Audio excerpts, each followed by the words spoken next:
வாங்கோ இன்றைக்கி சிம்பிளாக கோஸ் தோரன் எப்படி பண்ணுறதுன்னு பார்க்கலாம்.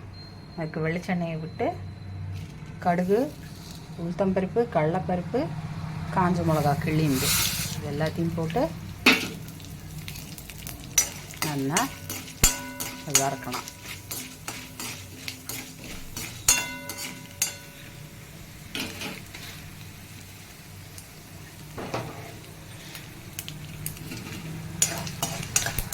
கடுகு நல்லா பொட்டி பருப்பு எல்லாம் நல்லா சவந்ததுக்கப்புறம்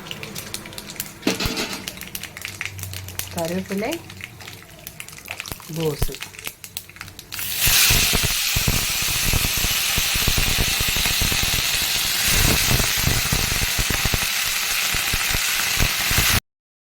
மஞ்சள் பொடி, உப்பு, கொஞ்சமாக பெருங்காயம் போட்டு நல்லா இலக்கி கொடுக்கணும்.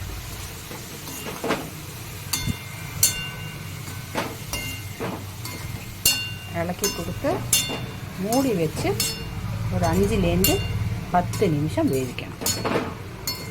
ஆல்ரெடி இதில் தண்ணி இருக்கும், இல்லைன்னா கொஞ்சம் தண்ணி தெளிச்சுக்கலாம். மூடி வச்சாச்சுனாலே தண்ணி வந்துடும், அதனால் மூடி வச்சு வேவிக்கலாம். தண்ணி எல்லாம் நல்லா வற்றி நல்லா சூப்பராக வெந்திருக்கு. இப்போது இதில் வெந்த பைத்தம்பருப்பு இருந்தால் போட்டுக்கலாம், நான் போடலை இன்றைக்கி. தேங்காய், பச்சை மிளகா சதைச்சது போட்டு